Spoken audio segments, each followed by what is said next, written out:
श्रीरामचन्द्र कृपालु भज मन हरण भव भयदारुणं नवकञ्जलोचन कञ्जमुख करकञ्ज पदकञ्जारुणं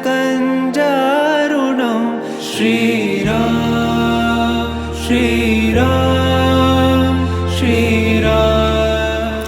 నమస్తే అండి, welcome back to my channel.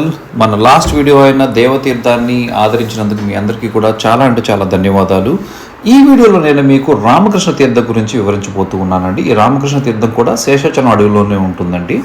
So ఈ రామకృష్ణ తీర్థం సంవత్సరంలో ఒకే ఒక రోజు తెరుస్తారు. సో అది ఎప్పుడు ఎలా చేరుకోవాలని నేను ఈ వీడియోలో మొత్తం మీకు వివరిస్తాను అనమాట. మొట్టమొదటి అయితే కనుక మన తిరుమల నుంచి పాప వినాశిని డ్యామ్ దగ్గరికి చేరుకోవాలండి. ఇక్కడ చేరుకున్న తర్వాత ఇక్కడ నుంచి రామకృష్ణ తీర్థం అనేది 3.3 కిలోమీటర్స్ ఉంటుందన్నమాట. ఈ రామకృష్ణ తీర్థం సంవత్సరంలో ఒకే ఒక్క రోజు మాత్రమే భక్తుల్ని పంపుతారు. అది పొద్దున్నే 6 దగ్గర నుంచి మధ్యాహ్నం 1 గంట వరకు అనమాట. సో మన పాపవినాశనం డ్యామ్ దగ్గర నుంచి నడిచి కొంచెం ముందుకెళ్ళిన తర్వాత మొదట అనేది మనకి ఒక మెట్ల మార్గం లాగా వస్తుందన్నమాట. ఆ మెట్ల మార్గం నుంచి ఒక 20 నిమిషాలు వెళ్ళిన తర్వాత ఇలా ఆఫ్ రోడ్ ట్రైల్ అనేది స్టార్ట్ అవుతూ ఉంటుంది. సో మనం స్టార్ట్ అయ్యే దగ్గర అయితే కనుక మన బ్యాగులు అవన్నీ కూడా చెక్ చేసి పంపుతారు. ఎందుకంటే ఫారెస్ట్లో ఫైర్ అలాంటివి ఏమీ జరగకుండా కొంచెం జాగ్రత్తలు తీసుకోవడానికి అని చెప్పేసి. అండ్ ఈ తీర్థాన్ని చూడటానికి అయితే కనుక 60 సంవత్సరాల పైన పడిన వాళ్ళు కనుక అలౌ చేయరు. ఎందుకంటే మీరు చూస్తున్నారు కదా, ఇక్కడ ఈ తీర్థంలో వెళ్ళే దారి కొన్ని చోట్ల చాలా స్టీప్గా ఉంటుందన్నమాట.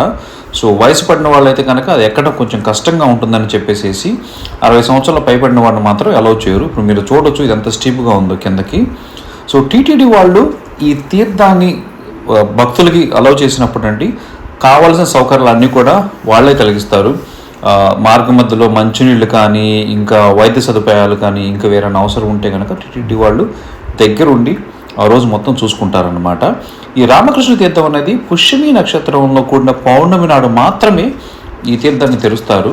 సో ఈ వివరాలు తెలుసుకోవాలంటే కనుక మనం బేసిక్గా టీటీడీ న్యూస్ అనే వెబ్సైట్ ఒకటి ఉంటుంది. ఆ వెబ్సైట్లో ఈ ఏ తీర్థం ఎప్పుడు తెరుస్తారు సంవత్సరంలో అని చెప్పేసి డీటెయిల్స్ అన్నీ కూడా ఉంటాయి. లేదు అంటే కనుక మీరు టీటీడీ వాళ్ళ క్యాలెండర్ కనుక కొనుక్కుంటే ఆ క్యాలెండర్లో కూడా ఈ వివరాలన్నీ కూడా పొందుపరుస్తుంటారండి.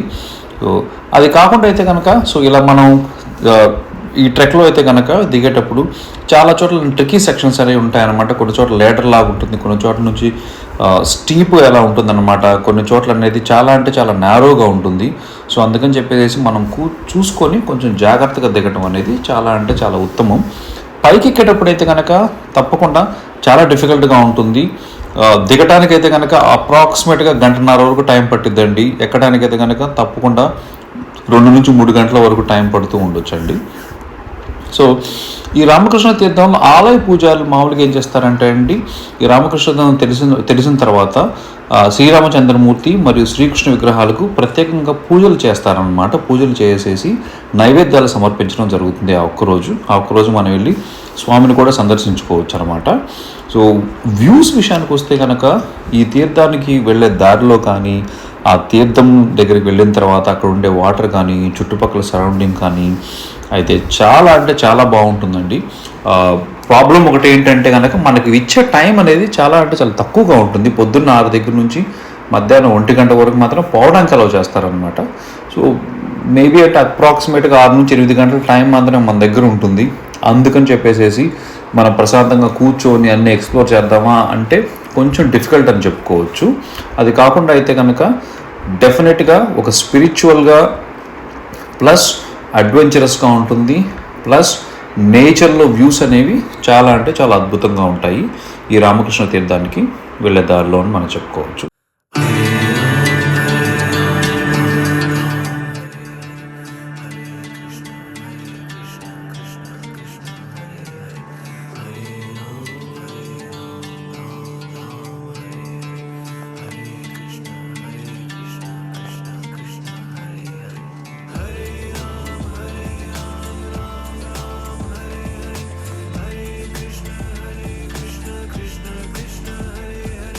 Hare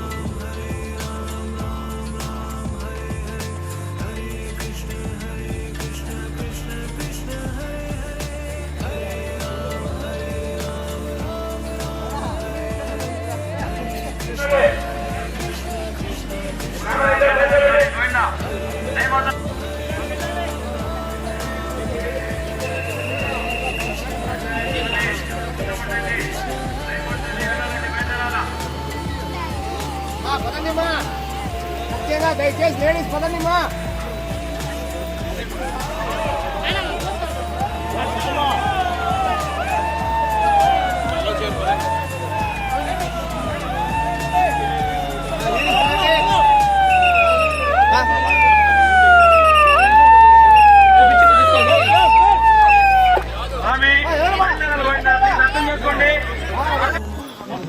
అలంకరించినటువంటి పూజ చేసినటువంటి రాముడిని మరియు కృష్ణుడిని మీరు ఎక్కడైతే కనుక చూడొచ్చు. అండ్ ఇంకా ఏంటంటే ఇక్కడ మీరు చూస్తున్నారు కదండి, తీర్థం దగ్గర ఇలా ఉంటుందన్నమాట మొత్తం. అక్కడ తీర్థంలో వాటర్ ఉంటుంది, అండ్ దెన్ విశాలంగా కొంచెం ప్లేస్ కూడా ఉంటుంది మనం కూర్చోవడానికి, అదంతా కూడా.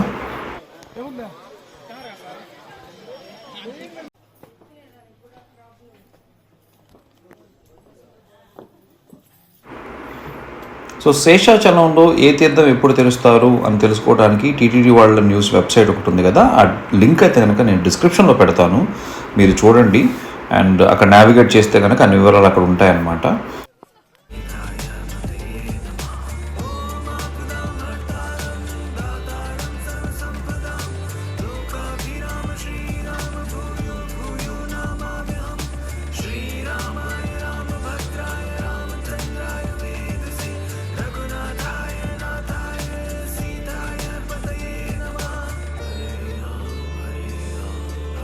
మేము రిటర్న్ వచ్చేసరికి మధ్యాహ్నం 3 అయిందనమాట అండి. అండ్ ఆ తర్వాత ఇక్కడ నుంచి బస్ తీసుకొని తిరుమల వెళ్ళిపోవడం జరిగింది. ఇన్ కేస్ మీకు ఏమైనా ఫర్దర్ క్వశ్చన్స్ ఉంటే కనుక కింద కామెంట్ సెక్షన్లో మెన్షన్ చేయండి, నేను మీకు రెస్పాన్స్ ఇస్తాను అండి. That's pretty much. Thank you so much.